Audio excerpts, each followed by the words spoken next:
ওমরে ফারুকের ইন্তেকালের ঘটনাটা শুনবেন? শুনতে চান? উনি স্বপ্নে দেখলেন একটা লাল মোরগ ওনাকে 3টা ঠোকর মেরেছে। কয়টা? উনি জুমার নামাজে, জিলহজ মাসের শেষ সপ্তাহে জুমার নামাজে বললেন যে একটা লাল মোরগ 3টা ঠোকর মেরেছে। মুগীরা ইবনে শুবা রাদিয়াল্লাহু তাআলা আনহুর দাস আবু লুলু আল মাজুসি, এই লোকটা খঞ্জর বানাতে পারত। মুগীরা রাদিয়াল্লাহু তাআলা আনহুর দাস। মুগীরা প্রতিদিন 4 দিরহাম করে চার্জ করত, যেহেতু দাস। সে এসে বিচার দিল, আমিরুল মুমিনিন, মুগীরা আমার থেকে বেশি টাকা চায়, জুলুম করে। ওমরে ফারুক বললেন, তাই? তুমি কি কাজ জানো? বলে, আমি খঞ্জর বানাতে জানি। বাড়ি কই? পারস্য। আরে তুমি খঞ্জর বানাতে জানলে তো 4 দিরহাম অনেক কম, সে তো আরো বেশি টাকা নেওয়া দরকার ছিল তোমার থেকে। আবু লুলুর এই কথা পছন্দ হয় নাই। সে কয়, ওমর, তুমি সবারে দয়া দেখাও আর আমার ক্ষেত্রে কঠিন নিয়ম বানাইলা, দাঁড়াও, এই নিয়ম তোমারে আমি দেখাবো। এই রাগে সে বাড়িতে যে একটা খঞ্জর বানালো। কি বানালো? খঞ্জর চিনেন? ছোট্ট ছুরি। কিছুদিন আগে ওমানের সুলতান কাবুস ইন্তেকাল করেছে, জানেন আপনারা? ওনার এই কোমরের মধ্যে খঞ্জর থাকতো, ছবিতে দেখছেন? আরব শায়েখ যারা সুলতান, আমির, কোমরে কি থাকে? ছোরা থাকে, খঞ্জর। সে বাসায় যে একটা খঞ্জর বানালো, যেই খঞ্জরের 2 মাথা, লাহু রাসান ওয়া মাকবাদাতুহু ফি ওয়াসাতি, আর ধরার হ্যান্ডেলটা মাঝখানে, এদিকেও ছুরি এদিকেও ছুরি, যাতে এইভাবে মারা যায়। সে ধার দিতে লাগলো আর বলল, ওমর দাঁড়াও, তোমার আমি দেখাবো। ওমরে ফারুক মসজিদে নববীর ইমাম, ফজরের নামাজের সময় এ আবু লুলু আল মাজুসি বুরনুস পরে, চাদর পরে, লুকিয়ে লুকিয়ে, সে অগ্নি উপাসক, মুমিন নয়। ওমরে ফারুককে অ্যাটাক করার জন্য গেলেন মসজিদে নববীতে। ওয়াকানু ইউসাল্লুনা বিগালাস, তখন ওনারা অন্ধকারে নামাজ পড়তো। নামাজের সময় যখন হলো, লুকিয়ে লুকিয়ে প্রথম কাজের ওমরে ফারুকের পিছনে মুয়াজ্জিনের পাশেই দাঁড়ালেন, হাতে খঞ্জর। একামত হলো, ওমরে ফারুক সালাত শুরু করলেন, ফজরের সালাত, আল্লাহু আকবার। নামাজ শুরু করলেন, সূরা ফাতিহা বললেন। আরেকটা সূরা যখন পড়তে যাবেন, in the meantime Abu Lulu এই খঞ্জর নিয়ে ওমরে ফারুকের বুকের মধ্যে 3টা স্টেবিং করলেন। একটা মারলেন নাভির নিচে, মারার সাথে সাথে পাকস্থলী কেটে গেল। আরেকটা মারলেন পাজরে, পাজর ছিঁড়ে গেল। 3টা মারার পরে ওমরে ফারুক বললেন, কাতালানি আল কাল, এক কুকুর আমাকে মেরে ফেলেছে। পেছন থেকে এক সাহাবীকে টান মেরে সামনের দিকে নিয়ে গেলেন, তুমি নামাজের ইমামতি করাও। আর ওমরে ফারুককে বাকিরা ধরাধরি করে পেছনে নিতে আরম্ভ করলেন। আর এই আত্মাই আক্রমণ যে করেছে, সে কাতারের মাঝখান দিয়ে যেতে আরম্ভ করলো আর 2 দিকে ছুরি মারতে আরম্ভ করলো। 13 জন সাহাবীর গায়ে ছুরি মেরেছে, 7 জন সাহাবা স্পট ডেথ, জায়গায় মৃত্যু। এই ভয়ঙ্কর অবস্থা দেখে এক সাহাবী বুরনুস, এক ধরনের জুব্বা আছে মাথাওয়ালা, অনেকে জ্যাকেট পরছেন না এরকম মাথাওয়ালা, লম্বা জুব্বা আছে, আরবরা শীতে পরে মাথাওয়ালা, এই মাথাওয়ালা জুব্বা বের করে এক সাহাবী জালের মতো তার দিকে উড়ায় মারল। ওই বুরনুসের মধ্যে পেঁচিয়ে আবু লুলু মাটিতে পড়ে গেল আর সুইসাইড করে ফেলল, নিজের বুকে নিজে মেরে আত্মহত্যা। যেই সাহাবীকে ইমামতির জন্য দাঁড় করালেন, উনি ছোট্ট সূরা দিয়ে, প্রথম রাকাতে সূরা আল কাউসার, দ্বিতীয় রাকাতে সূরাতুল ইখলাস দিয়ে নামাজ শেষ। ওমরে ফারুক বেহুশ। ওমরে ফারুক কি? বেহুশ। সবাই কান্নাকাটি করতেছে, সবাই দেখতে গেলেন, এখন হুঁশ ফিরে না। মুখের মধ্যে, মুখ খুলে রাষ্ট্রের চিকিৎসক মুখের মধ্যে দুধ দিলেন, ওই নাভি দিয়ে দুধ বের হয়ে যায়, পাকস্থলী কেটে ওখান দিয়ে দুধ বের হয়ে যাচ্ছে। তারা বললো, ওনারে বাঁচানো সম্ভব না, দেখেন হুঁশ ফিরে কিনা। হুঁশ ফিরলে ওনার পরে কে আমির হবে, উনি যেন প্যানেল ঠিক করে দিয়ে যায়। সবাই তাকিয়েছে ওমরে ফারুকের চোখের দিকে। আল্লাহর মেহেরবানিতে ঘন্টা খানিক পরে উনি চোখ খুললেন। চোখ খোলার পরেই বলেন নাই, ও মা আমি মরে যাই। চোখ খোলার পরে উনি বলেন নাই, কে মারলো আমারে। চোখ খোলার পরে উনি বলেন নাই, আমার পরে নেতা কে হবে। চোখ খোলার পরে সর্বপ্রথম কথাটি ছিল, আসল্লান নাস, আমার নেতৃত্বে যে ফজরের নামাজটা শুরু হয়েছিল, এটাকে ঠিকমতো তোরা পড়েছিলি? আমার নেতৃত্বে যে ফজরের জামাত শুরু হয়েছিল, সেটা ঠিকঠাক মতো সমাপ্ত হয়েছিল কিনা আগে বল। আসল্লান নাস, নামাজটা হয়েছে কিনা বল। সুবহানাল্লাহ করতে পারলেন না? This is Omar, hour super hero. নেতা অনেকগুলো লাগে না, এরকম নেতা একটাই যথেষ্ট, যে গোটা বিশ্বকে কাঁপায় দিতে পারে। চিল্লায় বলো ঠিক কিনা? আমরা চাই আমাদের ছেলেগুলো ওমরে ফারুকের মতো বড় হোক। আমরা চাই আমাদের ছেলে মেয়েগুলো খাব্বাব, খুবাইব, সাইয়েদনা আলী, উসমান, আবু বকর রাদিয়াল্লাহু তাআলা আনহুর অনুসরণে বড় হোক, ঠিক কিনা? আমরা একটা ওমর চাই যিনি আমাদেরকে সালাতের শিক্ষা দিয়ে গিয়েছেন, ইন্তেকালের আগে বলেছেন সাল্লান নাস। এজন্য আমরা যেন নামাজ কখনো নষ্ট না করি। আল্লাহর জমিনে দ্বীন বাস্তবায়নে আসাদ্দুহুম ফি আমরিল্লাহি ওমর রাদিয়াল্লাহু তাআলা আনহুর মতো এত কঠোর কেউ ছিলেন না। তাই দ্বীন বাস্তবায়নে আমরা যেন কাউরে ছাড় না দেই। সবার আগে আল্লাহর দ্বীন, সবার আগে আল্লাহর কোরআন, সবার আগে আমার ইসলাম, ঠিক কিনা? আজকে আমরা সাইয়েদনা ওমরে ফারুকের বায়োগ্রাফি সম্পর্কে জানবো। ওমরে ফারুক রাদিয়াল্লাহু তাআলা আনহু, the super hero of this ummah. এই উম্মার সুপার হিরো তিনি, ঠিক কিনা? ওনার মুখের আগে লাঠি চলতো বেশি। সুবহানাল্লাহ পড়বেন না? মাঝে মাঝে লাঠি চালানোর দরকার আছে না নাই? সাইয়েদনা ওমরে ফারুক আমাদের জন্য অনুপ্রেরণা। He is the real super hero of Muslim ummah. তিনি এই উম্মার রিয়েল সুপার হিরো। এজন্য ওনার জীবনী থেকে আমরা কিছু শিক্ষা নেওয়ার চেষ্টা করব ইনশাআল্লাহ। পড়েন সাইয়েদনা ওমরে ফারুক কিভাবে ইসলাম ধর্ম গ্রহণ করলেন, কিভাবে বিশ্বনবীর প্রাণের কলিজার টুকরা হলেন, এটা দিয়ে আমরা শুরু করি। আল্লাহ তাআলা সাইয়েদনা ওমরে ফারুকের হৃদয়ের মধ্যে 3টা ধাক্কা মেরেছেন, ঈমানের ধাক্কা।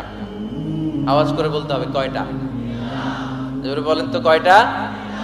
3টা ঈমানি ধাক্কা। এক হচ্ছে বিশ্বনবীর দোয়ার ধাক্কা, এক কি? দোয়ার ধাক্কা। 2 হচ্ছে সূরা হাক্কা দিয়ে দিয়েছেন আল্লাহ এক ধাক্কা, সুবহানাল্লাহ পড়বেন না? 3 হচ্ছে সূরাতু তাহা দিয়ে আল্লাহ দিয়েছেন আরেকটা ধাক্কা। এই 3টা ঈমানি ধাক্কা যখন সাইয়েদনা ওমরে ফারুকের হৃদয়ে লাগলো, উনি পড়তে আরম্ভ করেছেন আশহাদু আল্লা ইলাহা ইল্লাল্লাহ ওয়া আশহাদু আন্না মুহাম্মাদান আবদুহু ওয়া রাসূলুহু। চিল্লায়ে পড়েন আল্লাহু আকবার। বিশ্বনবী মক্কায় বসে বসে তাহাজ্জুদের সালাত পড়ে আল্লাহর কাছে দোয়া করলেন, আল্লাহুম্মা আইজ্জাল ইসলাম বিআহাব্বির রাজুলাইনি ইলাইক। ও আল্লাহ, 2 জন লোকের নাম বলবো, 2 জনের দরকার নাই। এই 2 জনের একজনকে আপনি ইসলামের সুশীতল ছায়া তোলে এনে ইসলামকে বিজয় দান করে দেন। মুহূর্তের মধ্যে দোয়াটা কবুল করে নিয়েছে কে?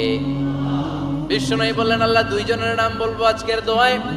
আবি জাহাল ইবনে হিশাম, হয়তো হিশামের বেটা আবু জাহেলকে আপনি ইসলামের ভিতরে নিয়ে আসেন, কিংবা ওমর ইবনুল খাত্তাব, খাত্তাবের বেটা ওমরকে আপনি ইসলামের ছায়া তলে নিয়ে আসেন। ওমরে ফারুকের জন্য দোয়াটা কবুল করে নিয়েছে কে? মক্কার যে অবস্থা, আল্লাহর হাবিব সাল্লাল্লাহু আলাইহি ওয়াসাল্লাম বুঝলেন মক্কার এই 2 জনের একজন যদি আমার সাথে না থাকে তাহলে মক্কায় দাওয়াতি কাজ চালিয়ে যাওয়া যাবে। আল্লাহরে বললেন, আল্লাহ বেশি চাই না, এই 2 জনের একজন, হয় আবু জাহেল নয় ওমর, হয় আবু জাহেল নয় ওমর। বিশ্বনবী যখন দোয়া করলেন, এই দোয়ার একটা ঈমানি ধাক্কা, নূরানি ধাক্কা সাইয়েদনা ওমরে ফারুকের হৃদয়কে স্পর্শ করে ফেলল। দোয়া ইজ লাইক এ মিসাইল। এই যে আমরা দোয়া করি, এটা মিসাইলের মতো। যুদ্ধে মিসাইল হামলা করে না? মিসাইল হামলা করার পরে এই মিসাইল লক্ষ্য বস্তুতে যে ভেদ করে, ঠিক কিনা? তেমনি দোয়ার মতো যদি আপনি দোয়া করতে পারেন, আপনি যেই জন্য দোয়া করেছেন ঠিক ওই জায়গায় যে আপনার দোয়া স্পর্শ করে। সুবহানাল্লাহ পড়বেন না? বিশ্বনবীর দোয়ার মাধ্যমে প্রথমে সাইয়েদনা ওমরে ফারুকের হৃদয়ে এক ধাক্কা লাগলো। 2 নম্বরে রব্বুল আলামিন সূরাতুল হাক্কা দিয়ে ওমরে ফারুকের হৃদয়ের মধ্যে দিলেন এক ধাক্কা। পড়েন আল্লাহু আকবার। কোরআনের ভেতরে সূরাতুল হাক্কা নামে একটা সূরা আছে না নাই? আল হাক্কাতু মাল হাক্কা ওয়া মা আদরাকা মাল হাক্কা। পড়েন আল্লাহু আকবার। বিশ্বনবী যখন দোয়া করলেন, ওই দোয়া যখন সাইয়েদনা ওমরে ফারুকের হৃদয়ে স্পর্শ করলো, সাইয়েদনা ওমরে ফারুক সব সময় বিশ্বনবীরে ফলো করতে আরম্ভ করলেন। বিশ্বনবী ডানে গেলে লুকিয়ে লুকিয়ে ওমর ফারুক ডানে যায়, বিশ্বনবী বায়ে গেলে লুকিয়ে লুকিয়ে ওমরে ফারুক বায়ে যায়। বিশ্বনবী একবার মসজিদুল হারামে যে নামাজ পড়তে শুরু করলেন, ওমরে ফারুক তখন বিশ্বনবীর পিছু পিছু ছদ্মবেশে পেছন থেকে যে বিশ্বনবী কিভাবে নামাজ পড়ে দেখতে শুরু করলেন। বিশ্বনবী ইন দা মিন টাইম এশার নামাজে আল হাক্কাতু মাল হাক্কা তেলাওয়াত শুরু করে দিলেন। আল হাক্কাতু মাল হাক্কা তেলাওয়াত শুরু করে দিলেন। তেলাওয়াত করতে করতে বিশ্বনবী যখন তেলাওয়াত করতেছে, ওমরে ফারুক এরকম দুলতেছে আর মজা পাচ্ছে। ওমিয়া বিশ্বনবীর কণ্ঠ বুঝি আমার মতো কণ্ঠ, আপনার মতো কণ্ঠ? আহমদ বিন ইউসুফের কণ্ঠ, আব্দুল বাসিতের কণ্ঠ না? বিশ্ব নবীর গলায় যে কি সুরের ঝংকার আল্লাহ দিয়েছেন, কি সুরের লহরী আল্লাহ দিয়েছেন, একবার যে শুনতো পাগল হয়ে যেত। আল্লাহু আকবার। বিশ্ব নবী সূরা হাক্কা মন্ত্রমুগ্ধ তেলাওয়াতে, মন্ত্রমুগ্ধ সুর দিয়ে, মন্ত্রমুগ্ধ কণ্ঠ দিয়ে তেলাওয়াত করতে লাগলেন। এশার সালাতে ওমরে ফারুক তুলতে লাগলেন। ওমরে ফারুক যত শুনেন অবাক হয়ে যায়, যত শুনেন অবাক হয়ে যায়, যতই শুনে অবাক। কিরে? কারণ তিনি আরবি ভাষা বুঝতেন। এত সুন্দর শব্দের গাঁথনি, এত প্রাঞ্জল বর্ণনা, এত সুন্দর অন্তমিল, এটা কবিতা না হয়ে পারে না। উনি মনে মনে ভাবলেন এটা মনে হয় কবিতা। It might be poem, it could be poem. Muhammad মনে হয় কবি হয়ে গেছে, তার কাব্য প্রতিভা দিয়ে সে এটা বানিয়েছে। তা না হলে এত সুন্দর কথা, এটা কবিতা না হয়ে পারে। ইন দ্য মিন টাইম বিশ্বনবী কিন্তু দেখতেছে না যে পেছনে ওমর। বিশ্বনবী তেলাওয়াত করছিলেন। ইন দ্য মিন টাইম বিশ্বনবী পড়ছিলেন ওমা হুয়া বিকাউলি শাইরিন কলিলাম মা তুমিনুন। এই আয়াতের অর্থ হলো এটা কোনো কবির কথা নয়, খুব অল্প সংখ্যক লোকই তোমরা ঈমান আনো। সুবহানাল্লাহ পড়েন। এটাকে বলে কোইন্সিডেন্ট। কোইন্সিডেন্ট, হুট করে অনেক সময় মিলে যায়। যায় কি যায় না? আপনি একজনের কথা ভাবতেছেন, বাজারে গেলেন, বাজারে যেই দেখেন ওই লোকটা দাঁড়ায় আছে, এরকম হয় কি হয় না? কোইন্সিডেন্ট।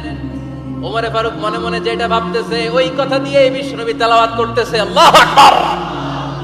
বিশ্বনবী যে আয়াত তেলাওয়াত করছিলেন, আয়াতের অর্থ হলো এটা কোনো কবির বানানো কবিতা না, খুব অল্প সংখ্যক লোকই তোমরা ঈমান আনো। ওমরে ফারুক আটকে উঠলেন, থমকে দাঁড়ালেন। ঘটনা কি? আমি মনে মনে ভাবলাম কি রে, এত সুন্দর কথা, এটা তো মানুষের কথা হতে পারে না, এটা নিশ্চয়ই কবিতা, কবির কথা। কিন্তু মুহাম্মদ এখন আবার পড়তেছে ওমা হুয়া বিকাউলি শাইর, এটা কোনো শায়েরের, কবির কথা নয়। কলিলাম মা তুমিনুন, অল্পই তোমরা ঈমান আনো। তার মানে আমার মনে যা চলে মুহাম্মদ এটা টের পায়। মুহাম্মদ গণক। নাউজুবিল্লাহ পড়বেন না? মুহাম্মদ অনেক বড় মাপের একজন গণক। মানুষের হৃদয়ে কি চলে, মনে মনে কি ভাবে, মুহাম্মদ না দেখেও বলে দিতে পারে। ইন দা মিন টাইম বিশ্বনবী পরের আয়াতে বললেন ওয়ালা বিকাউলি কাহিনিন কলিলাম মা তাযাক্কারুন। এই আয়াতের অর্থ হলো এটা কোনো গণকের বানানো গণনা নয়, খুব অল্প সংখ্যক লোকই তোমরা উপদেশ হিসেবে এটাকে মানো। সুবহানাল্লাহ পড়েন। এবার আর ওমরে ফারুকের সহ্য হয় না, কি আজীব তামাশা। প্রথমে মনে করলাম কবিতা, মোহাম্মদ কয় কবি না, সে কবি না, এটা কবিতা না। তারপর ভাবলাম সে গণক, সে আয়াত পরে পরে বলে দিল এটা গণনা নয়, তাহলে এটা কি? এটা কি কবিতাও না, গণনাও না, তাহলে এটা কি? বিশ্বনবী তখন বললেন তানজিলুম মির রাব্বিল আলামিন। সুবহানাল্লাহ পড়েন। পরের আয়াত ছিল তানজিলুম মির রাব্বিল আলামিন। এটা দুনিয়ার কোনো কবির বানানো কবিতা না, এটা কোনো গণকের গণনা না, এটা কোনো সাহিত্যিকের বানানো সাহিত্য নয়, এটা মহাবিশ্বের পরিচালক রব্বুল আলামিনের কাছ থেকে পাঠানো কিতাব কোরআন। সূরা হাক্কার ধাক্কায় ওমরে ফারুক গাইড। প্রথমে ধাক্কাটা লাগলো যে দোয়া। বিশ্বনবী তাহাজ্জুদে কেঁদে দোয়া করলেন, আল্লাহ হয় আবু জাহেলরে দিবা নাইলে ওমরে দিবা। ওই দোয়া ওমরে ফারুকের হৃদয়ে ছোঁয়া লেগেছে। এরপর হাক্কা, সূরাতুল হাক্কা দিয়ে দিলেন এক ধাক্কা। এই ধাক্কা খেয়ে উথাল পাথাল হৃদয়ের মধ্যে, হায় রে এ কি বাণী, এ কেমন কথা, কে মুহাম্মদ? তারপরও শয়তানের ওয়াসওয়াসা আছে না নাই? আল্লাহ বলে যতই ওয়াসওয়াসা ওমরকে দেয়া হোক, আমি ওমরে ফারুককে এই মুসলিম উম্মতের সেনাপতি বানিয়ে ছাড়বো, আমি সেনাপতি বানাবো। এবার 3 নাম্বার ডোজ। ডাক্তারের কাছে গেলে প্রথমে দেখবেন সিম্পল ডোজ দেয়, নরমাল ওষুধ, এটাতে কাজ না হইলে ডোজ বাড়ায়, একেবারে কাজ না হইলে অ্যান্টিবায়োটিক মারে, আছে না নাই? আল্লাহ প্রথমে দোয়ার ছোঁয়া লাগালেন, তারপর সূরা হাক্কা দিয়ে ধাক্কা মারলেন, এরপরে রব্বুল আলামিন বলেন এবার 3 নাম্বার ডোজ সূরা তোহা দিয়ে আমি তোমার হৃদয়টারে উজালা বানায় দেব রে ওমর। শয়তান ওদিক দিয়ে ওয়াসওয়াসা, খেলা দুই দিক থেকে চলতেছে। আল্লাহ তাআলা হেদায়েতের রাস্তায় টানছে, শয়তান জাহান্নামের দিকে টানছে। ঘোষণা দেয়া হলো মক্কায়, মুহাম্মদের মাথা কেটে এনে দিলে এত এত স্বর্ণ মুদ্রা দেয়া হবে। ওমরে ফারুক রাজি হয়ে গেলেন, নাঙ্গা তলোয়ার নিয়ে বিশ্বনবীর মাথা কাটার জন্য ছুটলেন। নাউজুবিল্লাহ পড়বেন না? বনু জাহরা গোত্রের এক লোক বলে, আইনা ইয়া ওমর, কই যাও? মুহাম্মদের মাথা কাটতে যাই। আরে মুহাম্মদের মাথা কাটতে যাও, তোমার বোন ফাতিমা বিনতে খাত্তাব আর তোমার বোন জামাই সাঈদ কদ সাবা, এরা তো ধর্ম ত্যাগ করে ফেলছে। এটা তো আমাদের ধর্ম ত্যাগ করে মুহাম্মদের ফলোয়ার হয়ে গেছে। আগে ওমর ঘর সামলাও, পরে মুহাম্মদের মাথা কাটতেছে। ওমর ফারুক অবাক হয়ে গেলেন, তলোয়ার নিয়ে বিশ্বনবীর দিকে না যেয়ে নিজের বাড়ির দিকে চলে গেলেন।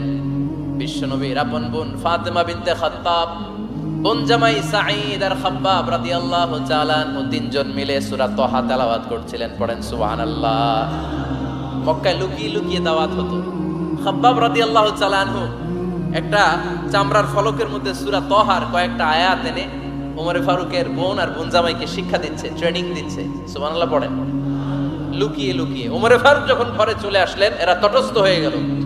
সাইয়েদনা খাব্বাব বিছানার তলায় লুকিয়ে গেলেন। ওমর ফারুক বললেন, দরজা খোলো।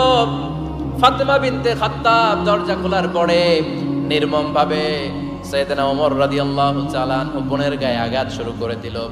বোন জামাইকে আহত করতে শুরু করলো আর বলতে শুরু করলো, তোরা পাগল হলি কেন? কি আছে ওই মুহাম্মাদের মধ্যে? কি জাদু নিয়ে সে এসেছে? সে যাই বলে লোকজন পাগল হয়ে যায়, সবাই তার উপর কালিমা পড়ে ঈমান এনে ফেলে। কি এমন জিনিস তোদের কাছে আছে যেটা দেখে মুহাম্মদকে তোরা ভালোবাসলি? কি আছে? কি পড়তেছিলি আমারে দেখা। ফাতেমা বলে, ইন্নাকা রিজসুন লা ইয়ামাসসুহু ইল্লাল মুতাহহারুন। ও আমার ভাই ওমর, তুমি নাপাক। তুমি কি? লা ইয়ামাসসুহু ইল্লাল মুতাহহারুন, পবিত্রতা অর্জন না করে এই কোরআন ধরা যায় না। সুবহানাল্লাহ পড়েন। ওমর ফারুক গোসল করে আসলেন, কারণ ধাক্কা তো আগে কয়েকটা খাইছে। কথা বোঝেন নাই বোধহয়? প্রথমে দোয়ার ধাক্কা, পরে কোন সূরা দিয়ে ধাক্কা? হাক্কা দিয়ে ধাক্কা। 3 নম্বরে এখন আর একটা ধাক্কা খাবে। গোসল করে আসলেন। ফাতিমা বিনতে খাত্তাব বললেন, গোসল যখন করে এসেছেন, এই নেন। ওমর ফারুক এবার চামড়ার কাপড়ের মধ্যে সূরা তাহার প্রথম আয়াতের দিকে নজর করলেন। নজর করেই কোরআনের প্রেমে পড়ে গেলেন। পড়েন সুবহানাল্লাহ। ওমর ফারুক পড়তে আরম্ভ করলেন, তাহা মা আনজালনা আলাইকাল কুরআনা লিতাশকা ইল্লা তাযকিরাতাল লিমান ইয়াখশা তানজিলাম মিম্মান খালাকাল আরদা ওয়াস সামাওয়াতিল উলা। সুবহানাল্লাহ পড়েন। উনি পড়তে আরম্ভ করলেন, তাহা মা আনজালনা আলাইকাল কুরআনা লিতাশকা, এই কোরআনকে আমি তোমাদের হতভাগ্য জাতি হিসেবে দুনিয়ায় থাকার জন্য পাঠাই নাই। এটা রব্বুল আলামিনের পক্ষ থেকে এসেছে। যারা রবকে ভয় করে তাদের জন্য আছে উপদেশ। যিনি আকাশ বানিয়েছেন, জমিন বানিয়েছেন, ওই আল্লাহ তাআলা নিজেই এই কোরআন পাঠিয়েছেন। আওয়াজ করে পড়তে হবে আল্লাহু আকবার। উনি খুব ভালো আরবি জানতেন। সূরা তাহা পড়ার পরে আর ধৈর্য ধারণ করতে পারে না। ওমর ফারুক ছোট্ট বাচ্চার মতো কান্না শুরু করে দিলেন। আল্লাহু আকবার। সূরা তাহাটা হাতে নিয়ে, তলোয়ারটা হাতে নিয়ে বিশ্বনবীর দিকে ছুটতে আরম্ভ করলেন। আইনা মুহাম্মদ, কোথায় মুহাম্মদ? তোমরা আমাকে মুহাম্মাদের কাছে নিয়ে চলো। বিশ্বনবী তখন সাফা পাহাড়ের পাদদেশে দারুল আরকাম ইবনে আলকামের ঘরে লুকিয়ে লুকিয়ে কোরআনের দাওয়াত দিতেন। ওমর ফারুককে পাগলের মতো ছুটে আসতে দেখে বিশ্বনবীর চাচা হামজা ইবনে আব্দুল মুত্তালিব বলল, নবী আপনি পালান। ওই যে খাত্তাবের বেটা ওমর আপনাকে অপমান করার জন্য, আক্রমণ করার জন্য তেরে এসেছে। সাহাবীরা বললেন, নবী আপনি পালিয়ে যান, আমরা সামাল দেব। বিশ্বনবী বললেন, না আমি পালাবো না, বরং তোমরা সরে যাও। ওমর ইবনে আল খাত্তাবকে আমার দরবার পর্যন্ত আসতে দাও। আমার তো মনে হচ্ছে ওই যে তাহাজ্জুদের নামাজ শেষে চোখের পানি ছেড়ে যে আমি আল্লাহর কাছে দোয়া করেছি, আজকে আমার ওই দোয়াটা কবুল হতে শুরু করেছে। আমার তো মনে হচ্ছে আমার ওই দোয়া কবুল হবে, আসতে দাও। ওমর ফারুক এসে বললেন, আশহাদু আল্লা ইলাহা ইল্লাল্লাহ ওয়া আশহাদু আন্না মুহাম্মাদান আবদুহু ওয়া রাসূলুহু, আমি সাক্ষ্য দিলাম আল্লাহ ছাড়া কোনো ইলাহা নাই, নিশ্চয় আপনি আল্লাহর প্রেরিত বান্দা এবং রাসূল। পড়েন সুবহানাল্লাহ। ওমর ফারুক যখন কালিমা শাহাদা পড়ে মুসলমান হয়ে বিশ্বনবীর হাতে হাত রাখলেন, মুসলিম সাহাবীদের মধ্যে খুশি আর আনন্দের বন্যা বয়ে গেল। নমুসলিম হাতে গোনা সাহাবারা আল্লাহর প্রশংসা করলেন। বিশ্বনবী সাইয়েদনা ওমরে ফারুককে জড়িয়ে ধরলেন। ওমরে ফারুক আবার বিশ্বনবীরে বললেন, নবী গো, আলাসনা আলাল হক, আমরা কি সত্যের উপরে আছি নাকি আমরা ভুলের উপরে আছি? বিশ্বনবী বললেন, বালা নাহনু আলাল হক, আমরাই সত্যের উপরে আছি। সুবহানাল্লাহ পড়েন। আলাসনা আলাল হক, নবী আমরা কি সত্যের উপরে নাই? হ্যাঁ অবশ্যই ওমর, তুমি সত্যের উপরে আছো। ওমরে ফারুক বললেন, তাহলে ফাফিমাল ইখতিফা, তাহলে লুকায় লুকায় আর দাওয়াত দেব কেন? আমি তো কালিমা পড়ে ফেলছি, আসেন আমার সাথে বের হই। ফাফিমাল ইখতিফা, আর লুকায় লুকায় কেন? আসেন আমরা বাইরে বের হই। বিশ্বনবী বললেন, ওমর এটা মাক্কি জীবন, এখানে আমরা একটু গোপনে গোপনে দাওয়াত দিতে চাই। ওমরে ফারুক বলে, না, আমার দায়িত্ব, আমি একটা মিছিল দিতে চাই নবী।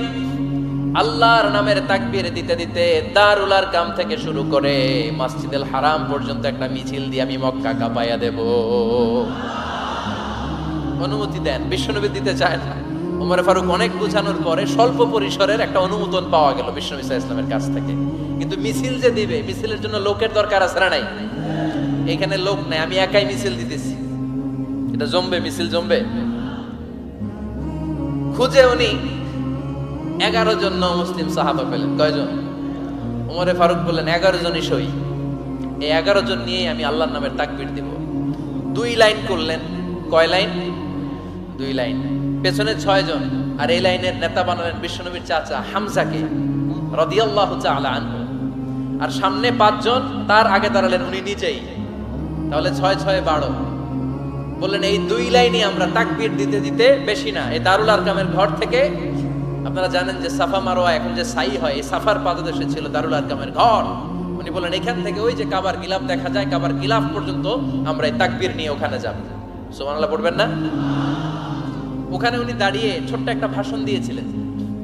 উনি বলেছিলেন, মান আরাদা আন তাসকুলা উম্মু ওয়া ইয়াজামা ওয়ালাদু ওয়া তারমিলা যাওজাতুহু ফালিয়াসুদ্দানি। খেয়াল করে শুনেন, কান দুইটা খরগোশের কানের মতো খাড়া করেন। উনি এক বাক্যের একটা ভাষণ দিলেন। ভাষণ দিতে জানলে বড় ভাষণ দেয়া লাগে না। এক বাক্যের ভাষণ দিয়ে গোটা বিশ্বকে ঝাঁকুনি মারা যায়। চিল্লায় বলো ঠিক কিনা? ওমরে ফারুক এক বাক্যের একটা ছোট্ট ভাষণ দিলেন। মান আরাদা আন তাসকুলা উম্মু, কে আছো মায়ের এই মক্কায়, কে আছো মায়ের বুক খালি করতে চাও?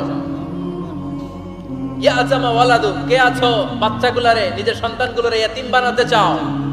কে আছো তারমিলা যাওজাতুহু, নিজের স্ত্রীকে বিধবা বানাতে চাও? ফালিয়া সুদ্দানি, বুকের পাটা থাকলে আমি ওমর রে থামাও। ফালিয়া সুদ্দানি, দেখি মক্কায় কার এত বড় বুকের পাটা। কে আছো মায়ের বুক খালি করতে চাও, সন্তান রে ইয়াতিম বানাতে চাও, স্ত্রীকে বিধবা বানাতে চাও? ফালিয়া সুদ্দানি, পারলে আমারে ঠেকাও। এই বলে উনি আল্লাহু আকবার, আল্লাহু আকবার, আল্লাহু আকবার বলে স্লোগান শুরু করে দিলেন। এক এক স্লোগানে মক্কার মরুজমিন থারথার করে কাঁপতে আরম্ভ করলো। এই মিছিল মক্কার কেউ দেয় না। মিছিলের আওয়াজ শুনে আবু জাহেল বাইরিস, উতবা বাইরিস, শাইবা, ওয়ালিদ ইবনে মুগিরা সব বের হয়েছে। কিরে, আমার এলাকায় এত বড় স্লোগান, কার এত সাহস? বের হয়ে দেখে মিছিলের সামনে ওমর। ওমর রে দেখে দিছে এক দৌড়। কারণ ওমরে ফারুককে থামানোর মতো বাপের বেটা মক্কায় দ্বিতীয়টা কেউ ছিল না। আওয়াজ করে বলেন ঠিক কিনা? ওমরে ফারুক আল্লাহু আকবার, আল্লাহু আকবার বলে স্লোগান দিতে দিতে মসজিদুল হারামের ভেতরে ঢুকে গেল। কাবার গিলাফ ধরার পরে সেদিন মিছিল থেমেছে। ওই আল্লাহর নামের স্লোগান সেদিন কেউ থামাতে পারে নাই, কিয়ামত পর্যন্ত কেউ থামাতে পারবে না। চিল্লায় বলো ঠিক কিনা?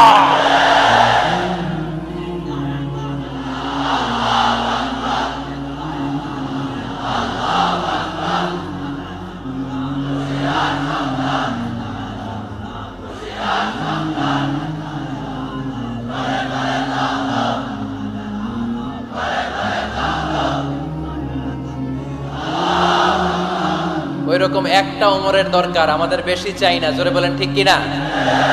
দাও খোদা দাও আমায় আবার ওমর দারাজ দিল, দাও খোদা দাও আমায় আবার ওমর দারাজ দিল, দাও আলীর মতো বীর সেনানি, আলীর মতো বীর সেনানি জাগাতে নিখিল, দাও খোদা দাও আমায় আবার উমর দারাজ দিল। সুবহানাল্লাহ পড়েন।